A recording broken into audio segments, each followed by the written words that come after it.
Elongation ഫേസിൽ നമ്മുടെ M R N എയിൽ കാണുന്ന ഓരോ കോഡോണുകൾ, ഓരോ ട്രിപ്ലറ്റ് കോഡോണുകൾക്കും കറസ്പോണ്ടിങ് ആയിട്ട് ഓരോ tRNA കോംപ്ലക്സുകൾ അമിനോ അസൈലേഷൻ കഴിഞ്ഞ് അമിനോ ആസിഡ് ആക്ടിവേഷൻ കഴിഞ്ഞ് അല്ലെങ്കിൽ ചാർജ് കഴിഞ്ഞുള്ള ആ tRNA കോംപ്ലക്സുകൾ ആ mRNA കോഡോണിൽ അനുസരിച്ചിട്ടുള്ള അമിനോ ആസിഡുകളുമായിട്ട് വരുന്നു. വന്നിട്ട് ആദ്യത്തേത് പി സൈറ്റിലായിരുന്നു, പിന്നത്തെ സെക്കൻഡ് അമിനോ ആസിഡ് എ സൈറ്റിൽ വരുന്നു. ആ രണ്ട് ചാർജ്ഡ് tRNA അമിനോ ആസിഡ് നമ്മൾ പെപ്റ്റൈഡ് ബോണ്ട് ഫോം ചെയ്യുന്നു, അങ്ങോട്ടേക്ക് മൂവ് ചെയ്യുന്നു. മൂന്നാമത്തെ നാലാമത്തെ അമിനോ ആസിഡൊക്കെ കറസ്പോണ്ടിങ് ഓരോ അമിനോ ആസിഡുകളും എലോങ് വിത്ത് അതിൻ്റെ tRNA കോംപ്ലക്സുമായി എ സൈറ്റിൽ വരുന്നു. അതിനുശേഷം പെപ്റ്റൈഡ് ബോണ്ട് ഫോം ചെയ്തതിന് ശേഷം അത് പി സൈറ്റിലേക്ക് മൂവ് ചെയ്യുന്നു. തൊട്ട് മുമ്പത്തെ കൊണ്ടുവന്ന ആ tRNA ഈ സൈറ്റിലൂടെ എക്സിറ്റ് സൈറ്റിലൂടെ പുറത്തേക്ക് പോകുന്നു. സോ ഈ റൈബോസോമുകൾ, ഒരുപാട് റൈബോസോമുകൾ, ഈ റൈബോസോമുകൾ ഈ mRNAയുടെ കോഡോൺ ടു കോഡോൺ മൂവ് ചെയ്തുകൊണ്ടിരിക്കുന്നു അലോങ് വിത്ത് mRNAയുടെ കോഡോൺ. mRNAയിൽ AUG, അത് കഴിഞ്ഞ് UUC അല്ലെങ്കിൽ CUG, അങ്ങനെ ആദ്യം AUGയിലേക്ക് മെത്തിയോണൈൻ, പിന്നെ കാണുന്ന CUU, അത് കഴിഞ്ഞ് UUC, അങ്ങനെ ഓരോ കോഡോണിലേക്കും ഈ റൈബോസോമുകൾ ഇങ്ങനെ മൂവ് ചെയ്തുകൊണ്ടിരിക്കുന്നു. ആ റൈബോസോം മൂവ് ചെയ്തുകൊണ്ടിരിക്കുമ്പോൾ അതിനോടൊപ്പം തന്നെ അതിന് കറസ്പോണ്ടിങ് ആയിട്ട് എ സൈറ്റിൽ വരുന്നു, എ സൈറ്റിൽ നിന്ന് പി സൈറ്റിലേക്ക് പോകുന്നു, പി സൈറ്റിൽ നിന്ന് ഈ സൈറ്റിലേക്ക് tRNA കൊണ്ടുവന്ന tRNA പോകുന്നു. സോ ഓരോ tRNA വരുമ്പോഴും തൊട്ട് മുമ്പത്തെ tRNA ആ അമിനോ ആസിഡിനെ അതിനു ശേഷം വന്ന tRNAയുടെ അമിനോ ആസിഡുമായിട്ട് കണക്ട് ചെയ്ത് കൊടുത്തിട്ട് ആദ്യം വന്ന tRNA എക്സിറ്റ് സൈറ്റിലൂടെ ലീവ് ചെയ്യുന്നു. സോ ഓരോ വട്ടവും tRNA കോംപ്ലക്സ് അമിനോ ആസിഡുകളെ കൊണ്ടുവന്ന് അമിനോ സെൽ സൈറ്റിൽ വന്ന് ബൈൻഡ് ചെയ്തു. അതിന് മുമ്പത്തെ tRNAയുമായിട്ട് പെപ്റ്റൈഡ് ബോണ്ട് അമിനോ ആസിഡുമായിട്ട് കണക്ട് ചെയ്ത് ആദ്യം വന്ന tRNA പോകുന്നു. വീണ്ടും ഈ tRNA വിത്ത് മുമ്പുണ്ടായ 2-3 അമിനോ ആസിഡുമായിട്ട് ഈ സൈറ്റിലോട്ട് മൂവ് ചെയ്യുന്നു. സോ പുതുതായി വരുന്ന ഓരോ tRNAയിലും എന്ത് സംഭവിക്കുന്നു? ആ അമിനോ ആസിഡുകൾ വന്ന് ജോയിൻ ചെയ്യുന്നു. സോ ഓരോ tRNAയും ആദ്യം വരുമ്പോൾ മുമ്പ് ഓരോ tRNAയും സമ്മാനിച്ച അമിനോ ആസിഡുകളെ കണക്ട് ചെയ്ത് അങ്ങനെ അതൊരു പോളിപെപ്റ്റൈഡ് ചെയിനായിട്ട് മാറുന്നു. സോ അമിനോ അസൈൽ tRNA എന്ന് പറഞ്ഞ ഈ കോംപ്ലക്സുകൾ നമ്മളിങ്ങനെ ഓരോ കോഡോൺ ടു കോഡോൺ mRNAയിലെ റൈബോസോം മൂവ് ചെയ്തുകൊണ്ടിരിക്കുന്നു. അങ്ങനെ ഈ amino acyl tRNA reaches terminator codon. നമ്മുടെ mRNAയിൽ കോഡോൺ ടു കോഡോൺ മൂവ് ചെയ്ത് അവസാനം അതൊരു ടെർമിനേറ്റർ കോഡോൺ, mRNAയിലുള്ള ഒരു ടെർമിനേറ്റർ കോഡോണിൽ എത്തുന്നു. ഫോർ എക്സാമ്പിൾ നമ്മൾ പഠിച്ചിട്ടുള്ളതാണ് UAA, UAG ആൻഡ് UGA എന്ന ടെർമിനേറ്റർ കോഡോണിൽ നമ്മുടെ mRNAയിലുള്ള ടെർമിനേറ്റർ കോഡോണിലാണ് പിന്നെ ആരെത്തുന്നത്?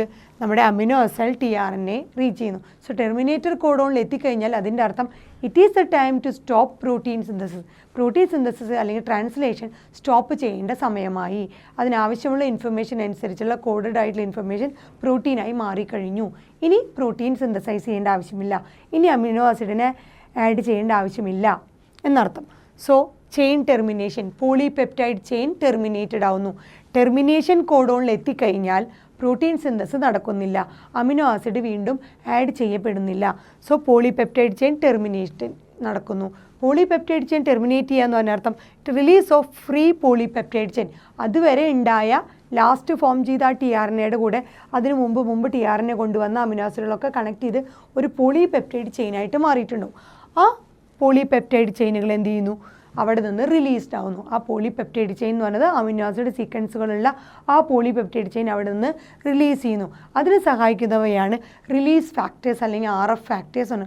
സോ റിലീസ് ഫാക്ടേഴ്സിൻ്റെ സഹായത്തോടു കൂടി ടെർമിനേറ്റർ കോഡോണിൽ എത്തിക്കഴിഞ്ഞു കഴിഞ്ഞാൽ അതെന്ത് ചെയ്യുന്നു? ആ പോളിപെപ്റ്റൈഡ് ചെയിൻ അവിടെ നിന്ന് റിലീസ് ചെയ്യപ്പെടുന്നു. So amino acids and tRNA from the ribose. അതോടൊപ്പം തന്നെ അവിടെ വന്ന അമിനോ ആസിഡ്, ആ പോളിപെപ്റ്റൈഡ് ചെയിനിലുള്ള അമിനോ ആസിഡുകൾ റിലീസ് ചെയ്യുന്നു. അതുപോലെ റൈബോസോമിൻ്റെ അവിടെ ആവശ്യമിനില്ല. സോ റൈബോസോമും അവിടെ നിന്ന് റിലീസ് ചെയ്യപ്പെടുന്നു. സോ ഇപ്പോൾ അതിനു മുമ്പ് നമ്മൾ പ്രോട്ടീൻ സിന്തസിസ് അഥവാ ട്രാൻസ്ലേഷൻ നടക്കുമ്പോൾ റൈബോസോംസ് നമ്മൾ പറഞ്ഞത് ആക്ടിവേറ്റഡ് ആയി. ആദ്യം സ്മോൾ സബ് യൂണിറ്റ് വന്ന് ബൈൻഡ് ചെയ്തു, പിന്നീട് ലാർജ് സബ് യൂണിറ്റ് ബൈൻഡ് ചെയ്തു, എന്നിട്ടാണ് അത് ഇലോങ്ങേഷൻ ഫേസിലൂടെ പോയി ടെർമിനേഷൻ കോഡോണിലെത്തി പ്രോട്ടീൻ സിന്തസിസ് അഥവാ ട്രാൻസ്ലേഷൻ സ്റ്റോപ്പ് ആയത്. സോ ഫങ്ഷൻ റൈബോസോം ഇനി ആവശ്യമില്ല, ബിക്കോസ് അവിടെ എന്താ ടെർമിനേഷൻ കോഡോൺ അറ്റൈൻ ചെയ്തു, പ്രോട്ടീൻ സിന്തസിസ് സ്റ്റോപ്പ് ചെയ്യേണ്ട സമയമായെന്ന സിഗ്നലിൽ കിട്ടി. അതിന് സഹായിച്ചത് റിലീസ് ഫാക്ടേഴ്സ് ആയിരുന്നു. സോ ഫങ്ഷണൽ റൈബോസോം എന്ത് ചെയ്യുന്നു? ഡിസോസിയേറ്റ് ചെയ്യുന്നു. Large and small subunit 50Sഉം 30Sഉമായിട്ട് ഡിസോസിയേറ്റ് ചെയ്ത് മാറുന്നു. അവർ വീണ്ടും സൈറ്റോപ്ലാസത്തിൽ സെപ്പറേറ്റഡ് ആയി കിടക്കുന്നു. സോ ഇതിനൊക്കെ വേണ്ടിയുള്ള നമ്മൾ ഇനീഷ്യേഷൻ, ഇലോങ്ങേഷൻ, ടെർമിനേഷൻ ഇതിനൊക്കെ വേണ്ടിയുള്ള എനർജി പ്രൊവൈഡ് ചെയ്യുന്ന ഒരുപാട് പ്രോട്ടീൻ ഫാക്ടേഴ്സും അതുപോലെ GTPയുടെ ഹൈഡ്രോളിസിസിൽ നിന്നുമാണ് ഇതിനു വേണ്ടിയുള്ള എനർജി കിട്ടുന്നത്.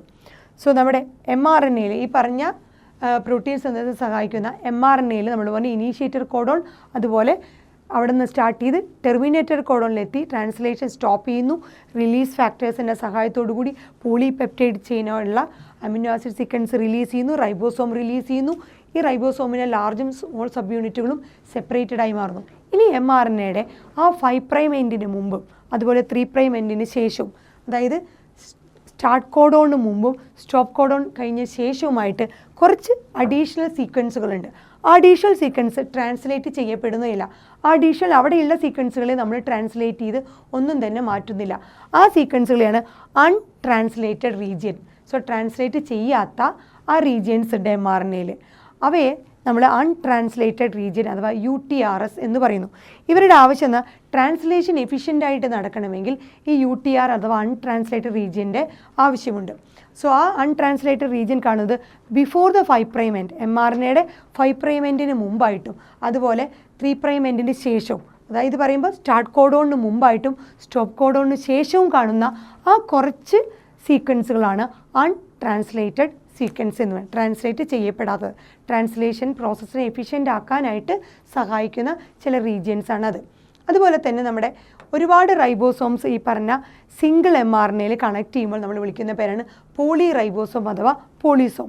ഇപ്പം നമ്മൾ പറഞ്ഞ ഈ ഇനീഷ്യേഷൻ, ഇലോങ്ങേഷൻ, ടെർമിനേഷൻ ഈ പറഞ്ഞ സ്റ്റെപ്പുകളെല്ലാം തന്നെ പ്രോകാരിയോട്ടിലാണ്. ഈ പ്രോകാരിയോട്ടിലും യൂകാരിയോട്ടിലും ഈ പ്രോട്ടീൻ സിന്തസിസ് അഥവാ ട്രാൻസ്ലേഷനിൽ ചെറിയ ചെറിയ ഡിഫറൻസ് ഉണ്ട്. ഇത് കോമൺ ആയിട്ട് നമ്മൾ പ്രോകാരിയോട്ടിൽ നടക്കുന്ന ആ സ്റ്റെപ്പുകളാണ് പറഞ്ഞത്.